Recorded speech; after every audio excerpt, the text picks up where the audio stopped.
नमस्कार, आप देख रहे हैं खबरी टीवी। 18 लोकसभा का सत्र सोमवार से शुरू हो गया और पहले ही दिन विपक्ष ने अपने तीखे तेवर दिखाने शुरू कर दिए। संसद में विपक्ष के तमाम सांसद संविधान की प्रति लेकर पहुंचे थे। सबसे पहले संसद परिसर के बाहर इन प्रतियों के साथ प्रदर्शन किया गया और उसके बाद संसद के अंदर जब प्रधानमंत्री नरेंद्र मोदी शपथ लेने के लिए सामने आए, जब आसन पर चढ़े उस वक्त जितने विपक्ष के सांसद थे, जिनमें राहुल गांधी और अखिलेश यादव भी शामिल थे, सब ने संविधान के प्रति लहराई प्रधानमंत्री की तरफ इशारा करते हुए उन्हें दिखाया और इस दौरान विपक्ष के कई सांसद अपनी सीट से खड़े भी हो गए थे।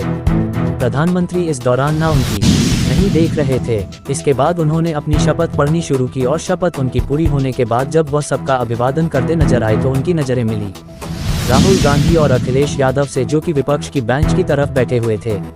एक ही अगल बगल बैठे हुए थे और उनकी तरफ देखकर दोनों ने एक दूसरे को नमस्कार किया, अभिवादन किया। तो ये पहला मौका था जब 18वीं लोकसभा के अंदर प्रधानमंत्री नरेंद्र मोदी का यूपी के दो लड़कों से आमना सामना हुआ, नजरें मिली और एक दूसरे को नमस्कार किया गया और इसके बाद प्रधानमंत्री आसन से नीचे उतरकर अपनी सीट पर जाकर बैठ गए।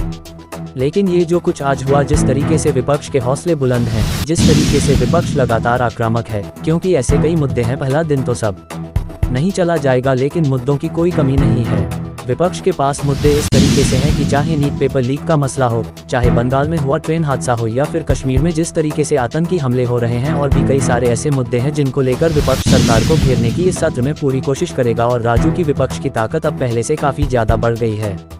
इंडिया गठबंधन संसद के अंदर पूरी तरह एकजुट और लामबंद नजर आता है। तो आने वाले दिनों में क्या कुछ होने वाला है, इसका ट्रेलर आज पहले दिन ही हमें संसद के अंदर लोकसभा के अंदर देखने को मिल गया। और फिर प्रधानमंत्री नहीं, जब अमित शाह शपथ लेने आए उस वक्त भी तमाम विपक्ष के सांसदों ने, राहुल गांधी ने, अखिलेश यादव ने उन्हें संविधान की प्रति दिखाई, उनकी तरफ इशारा करते हुए। और इसके बाद राहुल गांधी जब बाहर निकले, उन्होंने आज की वजह भी बताई। क्या कुछ कहा राहुल गांधी ने, आपको सुनाते हैं। जो आक्रमण प्रधानमंत्री जी अमित शाह जी कॉन्स्टिट्यूशन पर, संविधान पर कर रहे हैं, वह हमारे लिए एक्सेप्टेबल नहीं है, वह हम होने नहीं देंगे। इसीलिए हमने कॉन्स्टिट्यूशन पूछ लेते हुए हमने कॉन्स्टिट्यूशन पकड़ा था। धन्यवाद। हमारा संदेश जा रहा है, हिंदुस्तान के कॉन्स्टिट्यूशन को कोई शक्ति नहीं छू सकती है। धन्यवाद।